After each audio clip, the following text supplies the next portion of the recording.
जय हिंद। एक और दिन, एक और आईपीओ एनालिसिस। क्यों हो क्या रहा है कि जो प्राइमरी मार्केट है वहां से अब बैक टू बैक आईपीओ आना शुरू हुए, लिस्ट हो रहे हैं यहाँ पर हमारे सेकेंडरी मार्केट वगैरह में। अब एक चीज यहाँ पर पता है क्या हो रही है कि जो आईपीओ है वो अच्छे रिटर्न्स देकर जा रहे हैं। लोग डर रहे थे कि भाई ओला ये नहीं देगा, ओला लॉस मेकिंग कंपनी है, ये है वो है। यहाँ पर मैंने बोला भी था कि भाई 5 से 10% गेन्स देकर जाएगा। फिर यूनिकॉमर्स हो गया, ब्रेन बीज हो गया, यानी फर्स्ट क्राई हो गया, उसने अच्छी खासी उम्मीदें करी उन लोगों के लिए जिन्होंने डर के मारे नहीं लगाया। जीएमपी ये वो है, मतलब कभी मत देखो ये जीएमपी वगैरह, आप अपने एनालिसिस पे ट्रस्ट करो। ज्यादा से ज्यादा क्या होगा, 10 में से एक गलत होगा, 2 गलत होगा, पता आपको नॉलेज कितनी मिलेगी। आपने देखा मैं कभी जीएमपी वगैरह पे फोकस नहीं करता, हमेशा अपने एनालिसिस देखता हूं कि ओवर सब्सक्रिप्शन कितना होगा, फंडिंग की कॉस्ट वगैरह कितनी आ रही है, उस टाइम और कोई आईपीओ आ रहा है नहीं आ रहा, ये सेक्टर कैसा है।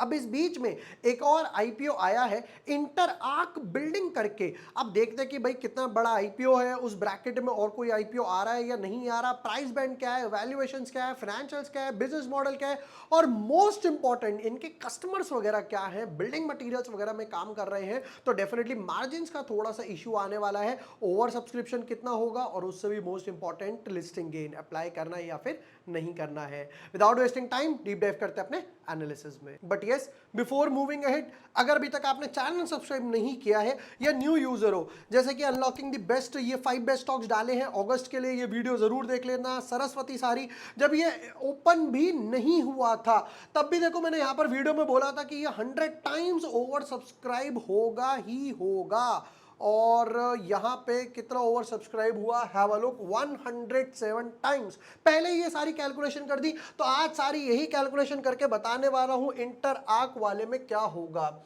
इसको हटा देते हैं, इसको हटा देते हैं। यहां की बात करी जाए तो ओला में हमें प्रॉफिट अच्छा खासा मिला, ब्रेनबीज में अच्छा खासा प्रॉफिट मिला, यूनिकॉमर्स में अच्छा खासा प्रॉफिट मिला, सरस्वती अभी क्लोज हो गया है, लिस्ट होना बाकी है। फिर अब आ रहे हैं 2 आईपीओ इंटर आर्क, इसका भी प्राइस बैंड नहीं आया है, ओरिएंट टेक का प्रोबेबली इसके साथ क्लैश वगैरह कर सकता है, क्लैश कर सकता है। चलिए शुरू करते हैं इंटरआर्क बिल्डिंग प्रोडक्ट्स बिजनेस से। Interarch Building Limited provides turnkey pre engineered steel construction solutions in India. Pre engineered मतलब पहले से ऑटोमेटिकली बने होते हैं, वहां जाके असेंबल वगैरह कर दिया।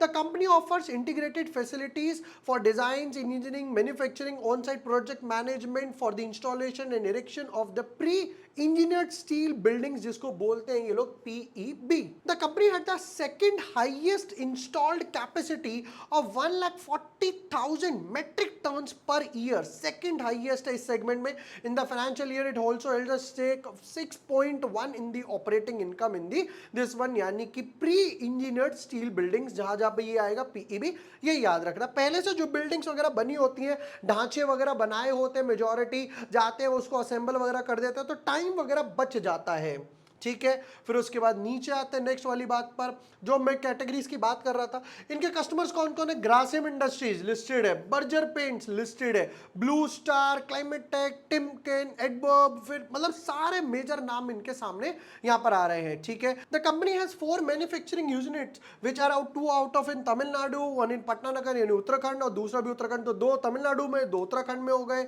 इंप्लॉइज और सेल्स मार्केटिंग पंजाब, चंडीगढ़, हरियाणा, लखनऊ, उत्तर प्रदेश, कोयम्बटूर, मतलब साउथ में क्लियरली दिखाई दे रहा है इधर की तरफ, और इधर की तरफ थोड़ा बहुत नॉर्थ वगैरह में दिखाई दे रहा है, ठीक है।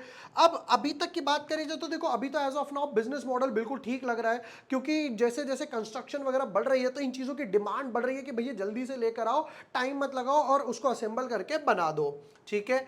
जरा एक बारी को इंपॉर्टेंट डेट्स देखते हैं और फिर आता हूं उसके प्राइस बैंड पे। आईपीओ ओपन होगा 19 तारीख को, जिसको भैया अपनी रक्षाबंधन पे सिस्टर को गिफ्ट करना हो उसके नाम से अलॉटमेंट भर देना। 21 तारीख यानी 3 दिन तक आएगा, बेसिस ऑफ अलॉटमेंट रहेगा 22 तारीख को, फिर 23 तारीख को शेयर्स या रिफंड, और 26 तारीख को, 26 अगस्त को ये यहां पर लिस्ट होने वाला है, ठीक है। नेक्स्ट पीस पे आते हैं।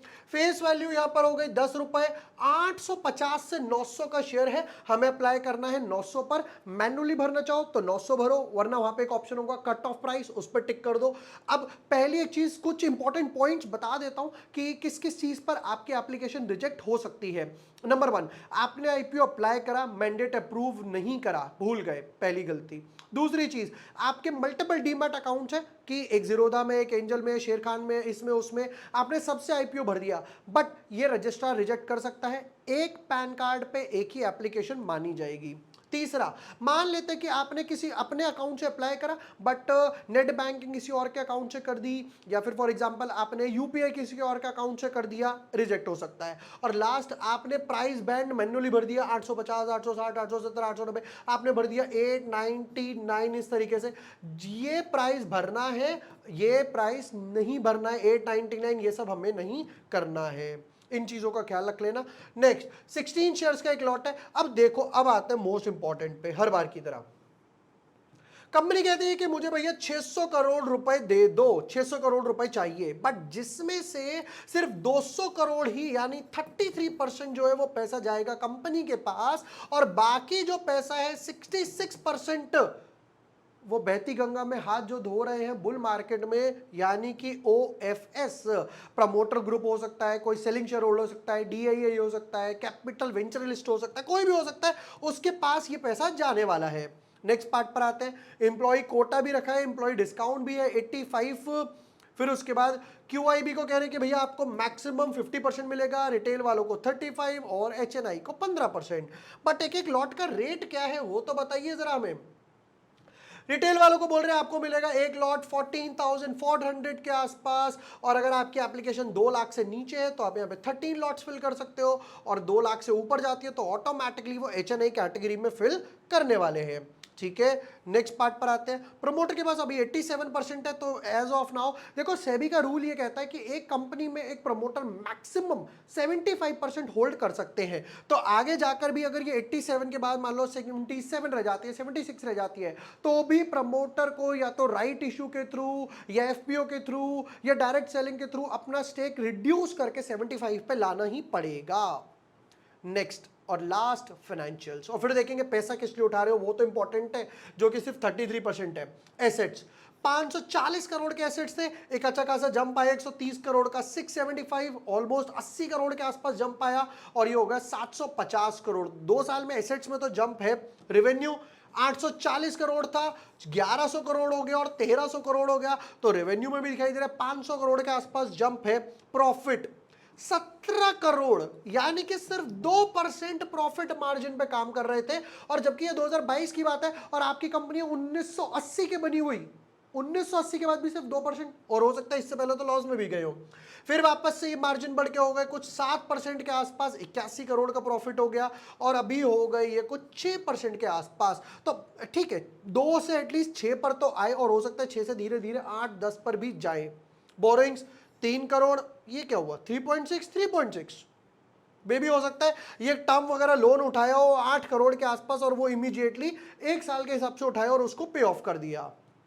ठीक है, फाइनेंशियल्स की बात करूं तो अभी तो एज ऑफ नाउ ठीक लग रहे हैं। अब आते हैं मोस्ट इंपॉर्टेंट कि भैया पैसा किस लिए उठा रहे हो, और कुछ important ratios. Return on equity 20%, return on capital employed समझ आता है, डेट माइनस में है। अब आप कहोगे यार ये डेट माइनस में कैसे है, तो हो सकता है कंपनी ने एडवांस दे रखा हो, एडवांस पे कर रखा हो, या टैक्स में आगे चला गया हो। फिर रिटर्न ऑन नेटवर्थ हो गया आपका 22। ठीक है, नेक्स्ट पार्ट पर आते हैं, और पैसा किस लिए उठा रहे हो जरा जल्दी से बताइए। अरे भाई साहब 5 इतने सारे पॉइंट, मतलब 5 पॉइंट लिखे हैं और सिर्फ 33% उठा रहे हो। सिर्फ 200 करोड़ में क्या क्या कर लोगे देखिए जरा। Financing the capital expenditure toward setting up a new unit, और ये यूनिट कहां पर है, ये यूनिट है आंध्र प्रदेश में, चलो इसमें जाएगा पैसा। Financing the capital expenditure toward the upgradation of the manufacturing, जो तमिलनाडु में ऑलरेडी इनकी थी, 1 और 2, जो 2 तमिलनाडु में थी उसको थोड़ा सा और बेटर करेंगे, देख रेख करेंगे, सजाएंगे, लिपस्टिक वगैरह लगाएंगे उसमें। Funding investment in information technology asset for upgrading companies, IT उसमें लगाएंगे, और इंक्रीमेंटल वर्किंग कैपिटल। मतलब ये नहीं, अब एक बात देखना, ज्यादा काम है आपको इसकी केपेक्स के लिए। अब 10-20 करोड़ में तो कुछ होगा नहीं, जब एक पूरा यूनिट सेटअप करना है, इसको अपग्रेड करना है, तो ये इतनी बड़ी बड़ी यूनिट से क्या 10-20 करोड़ में कुछ होगा, नहीं होगा। फिर ये आपको IT के सर्वर्स वगैरह अपडेट करने और वर्किंग कैपिटल, तो प्रैक्टिकली सोचो तो ज्यादा पैसा उसने क्यों नहीं दे रहे। 66% OFS में डाल रहे हो, रादर देन आपको 66% कंपनी में डालना चाहिए, जब इतना सारा आपको काम है। कोई प्रॉब्लम नहीं है, हम तो एज ए इन्वेस्टर सिर्फ एनालिसिस ही कर सकते हैं। अब आते हैं फाइनल वर्डिक्ट वगैरह पर कि भैया पहली चीज 900 रुपए का प्राइस बैंड है, फिर उसके बाद कंपनी 600 करोड़ रुपए रेस करना चाह रही है, प्राइस बैंड रख दिया 900, 600 करोड़ रुपए कंपनी रेस करना चाह रही है। ये हो गया ओवर सब्सक्रिप्शन, ये हो गया लिस्टिंग गेन। नंबर वन, पहली बात अप्लाई करने वाले हैं, answer is yes, definitely apply करने वाले हैं। मार्जिन वगैरह बढ़ रहे हैं, एसेट्स वगैरह बढ़ रहे हैं, रेवेन्यू वगैरह बढ़ रहा है, कॉर्पोरेट क्लाइंट्स वगैरह है जिनकी वजह से थोड़ा सा मार्जिन कम है। मार्जिन कम क्यों है ये समझाता हूं। ग्रासिम वाला कहेगा यार देख तू इतने में ये काम कर सकता है तो कर, वरना मैं अपनी टीम को लगाता हूं, इतना पैसा है मेरे पास, मैं खुद ही कर लूंगा। तो ये लोग बोले इंट्राक वाले अच्छा अच्छा ठीक है चलो कम पैसे दे देना पर हम कर देते, ये हमारी एक्सपर्टीज है, इसमें मेरी एक्सपर्टीज है, इन लोगों ने ये बोला। Number one. Number two, promoter के पास अच्छी खासी होल्डिंग्स है, धीरे धीरे मार्जिन वगैरह बढ़ रहे हैं, एसेट्स वगैरह बढ़ रहे हैं, ये और यूनिट्स वगैरह और ओपन करने वाले हैं, तो ये एक अच्छी पॉजिटिव चीज दिखाई दे रही है। एक नेगेटिव चीज जो दिखाई दे रही है, प्राइस बैंड थोड़ा सा हाई है, और नंबर टू जो नेगेटिव दिखाई दिया कि 66% जो है ओएफएस है, सिर्फ 33% ही फ्रेश इशू है। अब आते हैं ओवर सब्सक्रिप्शन पे, क्योंकि इस बीच में एक ही आईपीओ आ रहा है और जिसके प्राइस बैंड वगैरह भी एज ऑफ नाउ नहीं आए, तो फोकस इस पे रहेगा। मेरे हिसाब से somewhat around 50 times over subscribe हो सकता है इजीली। लिस्टिंग गेन की तरफ आते हैं कि यहां पर अच्छा लास्ट टाइम ये पूछा था किसी ने क्या लॉन्ग टर्म के लिए रख सकते हैं, वो भी बताइए। यस, लॉन्ग टर्म के लिए रख सकते हो, कंपनी धीरे धीरे ग्रोइंग स्टेज में है। लिस्टिंग गेन जो मैं यहां पर देखूंगा वो रहेगा समवट अराउंड 25 to 45% के आसपास फ्लक्चुएट वगैरह करेगा। 25 से 45 that's a handsome listing gains. अब मैं अप्लाई करूंगा, जैसा मैं हर बार बताता हूं, मल्टीपल डीमैट अकाउंट से, मम्मी के अकाउंट से, पापा के अकाउंट से, भाई के अकाउंट से, कुत्ते के अकाउंट से, बिल्ली के अकाउंट से, एक और ऊंट भी रखा है मैंने, उस ऊंट के अकाउंट से भी मैं अप्लाई करने वाला हूं। मल्टीपल अकाउंट से करो, एक एप्लीकेशन रादर देन मैं एचएनआई कैटेगरी में डालूं, भाई साहब मैं वो 15 अकाउंट से अप्लाई करने में ज्यादा इंटरेस्टेड रहने वाला हूं। ये थे इंटरआर्क आईपीओ के डिटेल एनालिसिस। वीडियो पसंद आया हो share with friends, like and subscribe.